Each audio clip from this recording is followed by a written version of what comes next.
मगर मरने से यदि नरक में जाता है प्राणी तो मैं मगर मरूंगा। अनाउंसमेंट करवा दी परमात्मा ने कि भी इस दिन मैं मगर मरूंगा, और उसके लिए प्रस्थान कर दिया। 120 वर्ष की आयु थी परमात्मा की उस समय, 120 वर्ष। और 120 वर्ष की आयु में 200 किलोमीटर पैदल चल कर गए। तो कहने का भाव ये है, हर एक बात से पता चलेगा वो क्या थे। तो जब उन्होंने ये पता लगा, बिजली खां पठान को पता लगा कि गुरुजी यहाँ आ रहे हैं और यहाँ अपना शरीर छोड़ेंगे, और उधर से वीरदेव सिंह बघेल काशी नरेश को पता चला कि गुरुजी वहां जा रहे हैं अपना अंतिम सफर करने के लिए इस शरीर का, यानी वहां शरीर छोड़ेंगे। तो वीरदेव सिंह बघेल ने काशी के नरेश, वो हिंदू था, और बिजली खां पठान जो है वो मुसलमान था। तो यहाँ के हिंदू जो शख्स थे कबीर साहब के, इंक्लूडिंग वीरदेव सिंह बघेल, इन्होंने स्कीम बना ली कि वहाँ मुसलमानों का अक्षेत्र है और वो गुरुजी की बिरान माटी करेंगे, जमीन में दबेंगे, और मुसलमान रीति से वो इनका अंतिम संस्कार करेंगे। ये हम नहीं देख सकेंगे, हम अपनी रीति से उसका संस्कार करेंगे और सबको यहाँ लाएंगे बनारस में। यदि सीधे हाथों बिजली खां नहीं मानेगा तो युद्ध करके लाएंगे। इस उद्देश्य से सेना साथ ले ली, और वो से दर्शकों की तो कहना है ना कितने चाल पड़े। बिजली खां पठान को पता चला, सबकी व्यवस्था की, परमात्मा पहुंच गए। तो बिजली खां पठान ने कहा कि भगवान, यहाँ पर एक सबसे बड़ी समस्या हमारे लिए ये है कि यहाँ कोई जल नहीं है, और आदमी गणे आगे, चारों तरफ से दर्शक भी आगे हैं, इनके नहाने और धोने की व्यवस्था नहीं हो पाएगी। बाहर से कुछ जल मंगा रखा है, केवल पीने की व्यवस्था हम कर पाए। परमात्मा ने कहा कि मैं पहले बहते जल में स्नान करूंगा और फिर मैं शरीर छोड़ूंगा। बिजली खां पठान ने बताया कि महाराज, यहाँ साथ में भगवान एक आमी नदी बह रही है, बहा करती थी, अब सूखी पड़ी है। भगवान शंकर ने इसको श्राप दे रखा है, इसमें जल एकदम खत्म हो गया। हम भी बड़े दुखी। तो परमात्मा ने कहा कि चलो मैं चलता हूँ, दिखाओ मुझे कहाँ है। जिस स्थान पर परमात्मा ने शरीर छोड़ने का निर्णय किया था, उससे 400-200 फुट, 300-400 फुट की दूरी पर वो दरिया खाली पड़ी थी। तो परमात्मा वहां चले, साथ में सब दर्शक, और कबीर साहब वहां देखकर किनारे पर खड़े हो गए। खड़ा होकर के ऐसे इशारा कर दिया जैसे ट्रैफिक का सिपाही ऐसे हाथ कर देता और सारी ट्रैफिक भाग लेती है। परमात्मा ने ऐसे इशारा किया था, और काफी दूरी पर उस दरिया में एक ऐसा धमाका हुआ जैसे पत्थर फटा हो, कोई बम फटा हो, और एकदम पानी का फुहारा निकला और पूरी दरिया भर के और बहने लगी। ऐसा निर्मल जल सतलोक से भेजा भगवान ने। वो तो बहाना था, खुड़के दुड़के जाते। तो फिर सब ने स्नान किया और नहाए धोए। परमात्मा ने कहा कि भाई बिजली खां पठान, एक चादर नीचे बिछाओ, इस पर लेटूंगा, एक चादर में ऊपर ओढ़ूंगा। तो परमात्मा के लिए एक चादर बिछा दी, उसके ऊपर सुगंधित फूल डाल दिए 1-1 इंच मोटे, कि गुरुजी इस पर लेटेंगे। तब परमेश्वर ने पूछा कि बिजली खां पठान, कि बिजली खां पठान मुसलमान भी अपनी सेना लाकर खड़ी कर रहने 100 फुट की दूरी पे, और वीरदेव सिंह बघेल काशी का हिंदू राजा, वो भी 100 फुट दूसरी साइड में पूरी सेना की सतर्क खड़ी, अपने हथियार में जकड़े हुए, और दर्शक बीच में बैठे। परमात्मा ने पूछा, दोनों बिजली खां पठान और वीरदेव सिंह बघेल सामने खड़े आपस में गुरुजी के पास में। परमात्मा ने उनकी तरफ नजर करके कहा कि भाई, ये सेना किस लिए लाए हो तुम दोनों? दोनों शर्मा के नीचे को गर्दन कर ली, बोले नहीं। तो दूसरे लोग होते हैं हिंदू मुसलमान, तो मुसलमान कहने लगे जी आपकी मृत्यु के उपरांत हम आपके शव का अंतिम संस्कार मुसलमान रीति से करेंगे, अगर ये हिंदू नहीं मानेंगे तो हम इनके साथ युद्ध करेंगे। हिंदू कहने लगे हम इनको मुसलमान रीति से ये अंतिम संस्कार आपका नहीं करने देंगे, और ये नहीं मानेंगे तो सेना इसीलिए ला रखी है कि हम युद्ध करके जबरदस्ती ले जाएंगे। पुण्यात्माओं, उस समय भविष्य वक्ताओं ने ये भविष्यवाणी कर रखी थी कि इस वर्ष में एक भयंकर ग्रह युद्ध छिड़ेगा और बहुत जनहानि होगी। अब परमात्मा ने वो कहर टालना था। यदि मालिक समर्थ ना होते तो लड़का मर जाते, हिंदू और मुसलमान कत्लेआम हो जाता। परमात्मा ने कहा कि खबरदार जब तुमने जरा सा भी झगड़ा किया, जब तुमने झगड़ा किया दोनों को 3 तलाक, हिंदू और मुसलमानों को 3 तलाक मेरा। फिर भी सुन लो, मेरे शरीर को चाहे 2 भागों में बांट लेना बेटा, तुम लड़ियो ना, मेरा काला मुंह हो जाएगा। अब वो ऊपर से तो सब हाँ भर रहे थे, अब ठीक है जी, लेकिन अंदर से ये था कि एक बार शरीर छोड़ दें गुरुजी, फिर हम आप देख लेंगे। अब वो तो अंतर्यामी थे, सारे जाने थे इनमें केक को बद भरी पड़ी है। एक चद्दर नीचे बिछी थी, लेट गए, एक ऊपर ओढ़ ली। कुछ देर के, कुछ ही सेकंड के बाद परमात्मा ने ऊपर आकाश में जा रहे थे, शरीर जा रहे, वहां से आकाशवाणी की कि भाई उठा लो चद्दर, हटा दो पर्दा, इसमें नहीं है मुर्दा। इतनी जोर की आवाज आई, गुरुजी की आवाज, ऊपर देखा सबने कि परमात्मा तो वो जा रहे हैं, वो जा रहे हैं, कितना तेज शरीर है उनका। और चद्दर उठा कर देखा, जो शरीर था उतने सुगंधित फूल बन गए उस मालिक के पूरी, वो तो मालिक लीला थी, सह शरीर चले गए।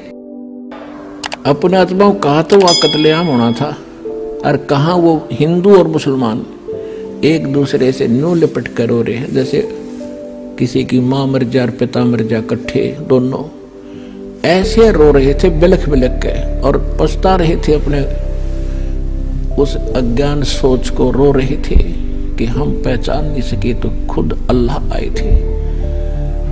रो रहे थे बुरी तरह कि हमने बहुत बुरा किया, हमने कभी सुख, अंतिम समय में भी सुख ना दिया अपने मालिक को, अंत में भी उनको इतना तंग कर दिया।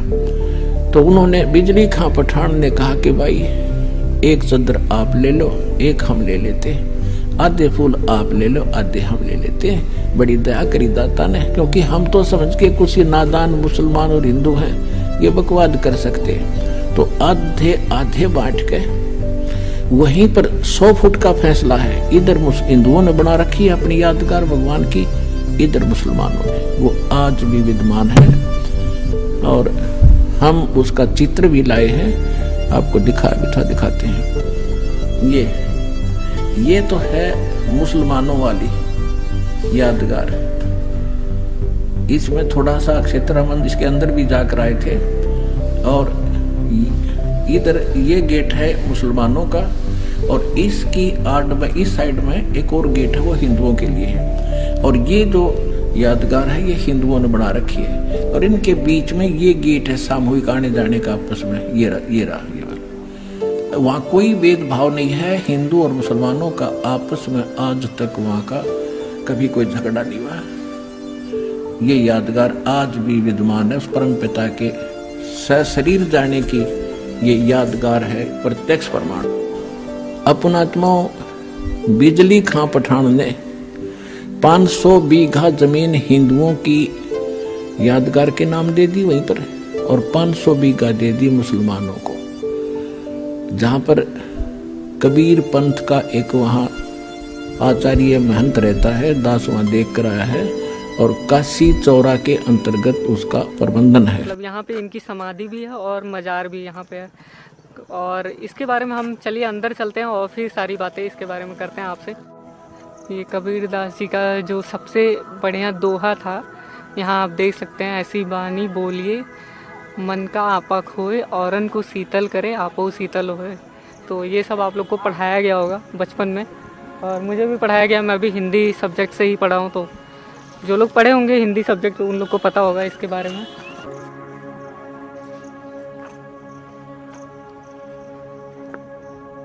तो यहाँ देख सकते हैं ये है मंदिर, बहुत खूबसूरत सा।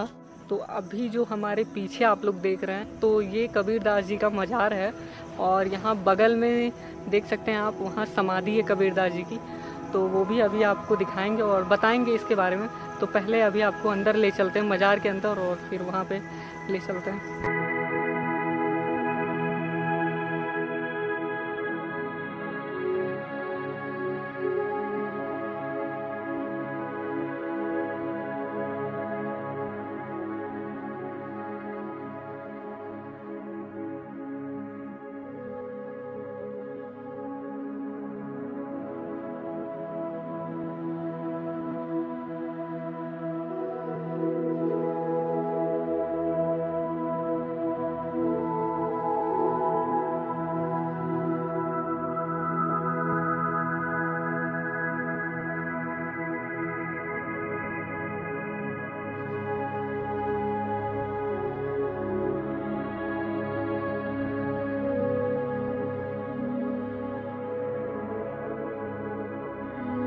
और यहाँ पे और भी कौन सी चीज़ें हैं, मतलब जैसे मंदिर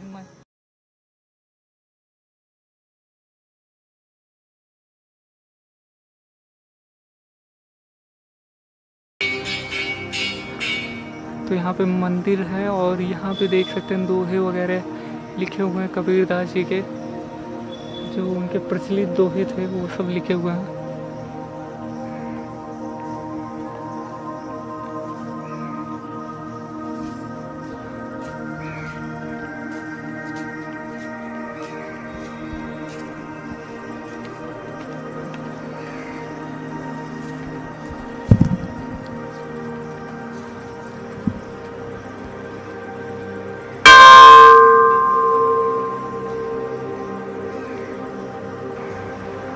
तो चलिए यहाँ मंदिर में बाबा जी से जानते हैं यहाँ के बारे में कुछ थोड़ा, और आपको भी मिलाते हैं और देखते हैं यहाँ पे क्या सारी चीज़ें और कब से ये सब है। हम उतना अच्छे से नहीं बता पाएंगे जितना अच्छे से यहाँ के बाबा जी बताएंगे। तो लोग भक्त लोग उनसे मिलने के लिए आते जाते रहते हैं। या ज़्यादा भीड़ जुटने लगता है तो पीछे कभी गुफा है, जो कभी साहब बैठ के कान में अपना आत्मचिंतन करते हैं। जब उनका जाने का समय होता है तो अपनी पूर्ण तिथि बता देते हैं। जो भी आत्मवादी संत होते हैं, ज्ञानी संत होते हैं, अपने इच्छा अनुसार शरीर का तिथि बता देते हैं। तो कभी साहब भी बता देते हैं। तो उस तिथि पर बनारस के राजा भी आते हैं, वीर सिंह बघेल, ये क्षेत्र के राजा बिजली खां पठावे आते हैं, और अन्य संत लोग भक्त लोग भी उपस्थित होते हैं। तो कबीर साहब कहते हैं जब तक झोंपड़ी के अंदर से आवाज़ आता रहा, जब तक झोंपड़ी नहीं खोल कर देखना, आवाज़ आना बंद हो जाए तो झोंपड़ी खोल कर अपना देख लेना। ऐसा ही होता है, दोनों लोग अपना शांत अवस्था में बैठ जाते हैं। दोनों धर्मों के लोग अपना कबीर साहब अंदर चले जाते हैं, झोंपड़ी बाहर से बंद करा देते हैं। जब तक लोगों को लगता है कि कबीर साहब जीवित है, कोई खोलने का विचार नहीं किया जाता है। जब लोगों को लगता है कि कबीर साहब चलेगा तो खोलने का विचार किया जाता है। तो खोलने से पहले ही दोनों धर्मों में उनकी डेड बॉडी को लेकर या शरीर को लेकर विवाद खड़ा हो जाता है। हिंदू राजा कहते हैं कि हमारी परंपरा के संत थे, हम इनको समाधि देकर मंदिर बनाएंगे। मुस्लिम राजा कहते नहीं, हमारी परंपरा के संत थे, हम इनको काशी से मगहरे लेकर आए, हम इनको दफना कर मजार बनाएंगे। यही विवाद दोनों में चलता रहता है, कोई भी किसी की बात नहीं सुनता। तो फिर निर्णय यह निकलता, जो युद्ध में जीतेगा वही अपने धर्म अनुसार का देश संस्कार करेगा। तो इतनी बात आती है, दोनों समाज के राजा आमने सामने तलवार लेकर तैयार हुआ। तो बताते हैं उसी विवाद को ख़त्म करने के लिए बीच में आकाशवाणी होता है, खोलो पर्दा है नहीं मुर्दा, युद्ध मिथ्या तुम कर डाली, सुन के वाणी अचर निशानी, देख निशानी कर डाली, रोबे परवीना हत्म तो चीना। जब आकाशवाणी होता तो दोनों लोग विमर्श करते हैं, भैया झगड़ा बात को करेंगे, पहले आप झोंपड़ी खोलते हैं। झोंपड़ी खोलते हैं तो फूल और चादर मिलता है, शरीर नहीं मिलता। फूल से यहाँ पर समाधि मंदिर स्थापित कर देते हैं हिंदू राजा, और चादर से उधर मुस्लिम राजा मजार स्थापित कर देते हैं। कुछ फूल ले जाकर यहाँ से कबीरशरा बनारस में भी समाधि बनाया गया है। और यहाँ पे और क्या चीज़ें बनाई गई हैं समाधि और मजार के बाद? गुफा है, पीछे कबीर गुफा है, और ये जो आमी नदी है कबीर साहब जो इसको बहाए, और आमी नदी के पूर्वी तट पर कबीर धुनी, जो कबीर साहब सबसे पहले वहीं पड़ता है, और वहीं पर 5 संतों का मिलन हुआ। नदी का क्या नाम? आमी नदी। आमी नदी कहाँ तक जाता है ये नदी? ये इधर राप्ती में मिल जाता है। तो सर आपके? हाँ। ठीक है, आपका क्या नाम है? शांति दास। शांति दास। बहुत अच्छा लगा। जी।